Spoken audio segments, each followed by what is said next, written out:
মুখ্যমন্ত্ৰী মহোদয়ে নিজে কৈছিল চিআইডিয়ে অসমৰ বাহিৰত কৰিব নোৱাৰে। ছিংগাপুৰত গৈ অসম পুলিচেতো কাকো ধৰি আনিব নোৱাৰে। তেতিয়া চিআইডি অসমৰ বাহিৰলৈ যাব পৰা হ'ল। সেই চিআইডি যাব পাৰিব নোৱাৰিব সেই কথাখিনিৰ কাৰণে আমি চিবিআই বিচাৰিছো। তেতিয়া কৈ দিলে যে কাকতালীয় সংযোগ নে কি নাজানো, অন্যবিলাকেও চিবিআই বিচাৰিছে। দেৱব্ৰত শইকীয়া বিৰোধী দলৰ প্ৰতিও চিবিআই বিচাৰিছে।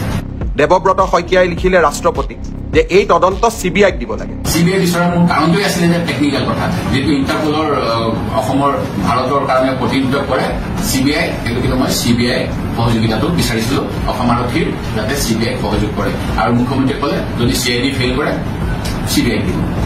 এইটো কেনেকুৱা ধৰণৰ কথা যে আমি কিবা পৰীক্ষাত কিবা পাছ ফেইলৰ কথা পাতিছো নেকি? আমি এটা হত্যাকাণ্ডৰ মুখ্যমন্ত্ৰীৰ ভাষাত ক'বলৈ গ'লে মাৰ্ডাৰ কেছৰ ইনভেষ্টিগেশ্যন কৰি দোষীক শাস্তি পোৱাটো বিচাৰিছো। আৰু তেওঁ কোনো এজন মানুহ যিজন বহুত শিল্পীয়ে চৰকাৰী পক্ষৰ বঁটা বাহনৰ লোভত পুৰস্কাৰৰ লোভত তেওঁলোকে মাত মাতিবলৈ সাহস নকৰে, কিন্তু এজন সাহসী কণ্ঠ যিজনে অসমীয়া জাতিৰ কাৰণে, অসমীয়া ভাষাৰ কাৰণে, অসমীয়া গীত মাতৰ কাৰণে চৰকাৰে যদি কিবা ভুল কৰিছিলে সেই ক্ষেত্ৰতো মাত মাতি আহিছিল।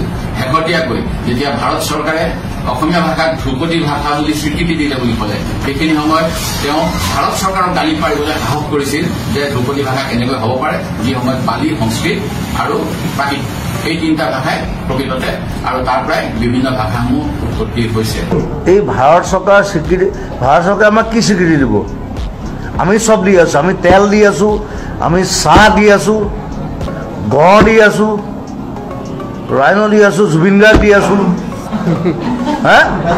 সেই গতিকে এনেকুৱা এজন সাহসী শিল্পী খুব ৰেয়াৰ, তেখেতৰ মৃত্যুত কি কি কথা থাকিব পাৰে, কাৰণ তেখেতে যিটো কোৱা হয় এজন লৈছিলে চৰকাৰৰ কিছুমান ভুল সিদ্ধান্ত, গছ কটাৰ ভুল সিদ্ধান্ত বুলি তেওঁ উল্লেখ কৰি আছিল। দীঘলী পুখুৰীত গছ কাটোতে তেওঁ কৈছিল এটা কাম কৰি দিলে হয়, দীঘলী পুখুৰী বন্ধ কৰি দিলে হ'ল, পুখুৰীটো পুতি দিলে হ'ল, গছবোৰ কাটি দিলে হ'ল, তাত প্ৰায় 5টামান বনাই দিব পাৰে। গোটেই গছবোৰ কাটি দিয়া বঢ়িয়া, তাৰপিছত লাষ্টত আহি মোক কাটি দিলে হ'ল। কাৰখন মই জীয়াই থকালৈকে নামানো বুলি কৈছিল, যিখনৰ যোগেদি বিদেশী আনিব বিচৰা হৈছে। কাৰ এতিয়াও বিৰোধী, মই এতিয়াও বিৰোধী আছিল আৰু সদায় বিৰোধী থাকিম। আৰু এই গোটেইবিলাক কথাও যথেষ্ট নিশ্চিতভাৱে গুৰুত্বপূৰ্ণ।